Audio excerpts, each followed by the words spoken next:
Hello, hello! It's me again, Princess! For today's video, tara, samahan niyo kami sa aming A Day of Our Day Off. After 2 weeks, nagkita kami ulit ni Inday Jen, ang aking amiga dito sa Malta. And finally guys, nakapag-mini vlog na din ako after a long time. And after 3 months, nakabalik na ulit sa Valletta.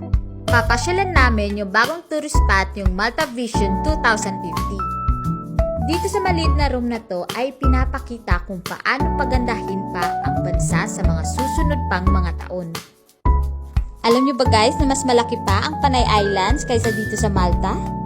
Yes po, maliit lang dito sa Malta, pero masasabi ko maganda dito. Maganda at maraming mga work opportunity para sa mga Pilipino, basta masipag ka lang maghanap. At the same time, maganda din yung benefits at pasahod. Basta, research nyo na lang. Anyway, after nga namin doon sa Malta Vision 2050, ay sumaglit kami dito sa Valletta. Hindi ako palagi dito kasi wala naman ako masyadong mapupuntahan dito.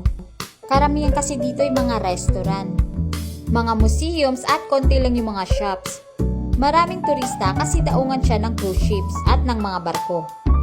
Naglakad-lakad lang kami at nag-window shopping. Tip lang doon sa mga mahilig mag-shopping at madaling masilaw sa mga sale. Isipin nyo muna kung kailangan nyo ba o gusto nyo lang yung isang item. Ang gaganda nga ng mga sapatos pero syempre practical tayo, no? Nagkapila kami sa McDonald's at chumika ng bongga kasi 2 weeks din kaming hindi nagkita. At syempre naman, dapat hindi natin kakalimutan ang dumalaw sa bahay ng Panginoon. Thank you Lord sa lahat ng biyaya. Sa paglalakad nga namin dito sa Valletta, ayan, na-scam kami ata ni Kuya. Ang galing ng marketing strategy niya ha. Sabi niya, 1, 2, 3, say cheese. Ayan, kinukuhanan niya pala kami ng picture. Siyempre, tuwang-tuwa naman kami, kaya nagpakuha pa kami no, para kami mga turista dyan. At nagbigay lang kami ng kahit anong amount na gusto mo. And we are heading back sa flat ni Jen para magluto ng sinigang na isda. Buti na lang at maaga kami pumunta sa Valletta dahil pag-alis namin ay sumasama na yung panahon at uulan ayon sa weather forecast. And tada! Nakapagluto na kami ng sinigang na salmon with bagoong. Favorite ko talaga yan kahit anong sinigang. Yung may side dish na bagoong. Kayo rin ba? After lunch, magkakape na kami. Syempre, dun sa favorite naming tambayan.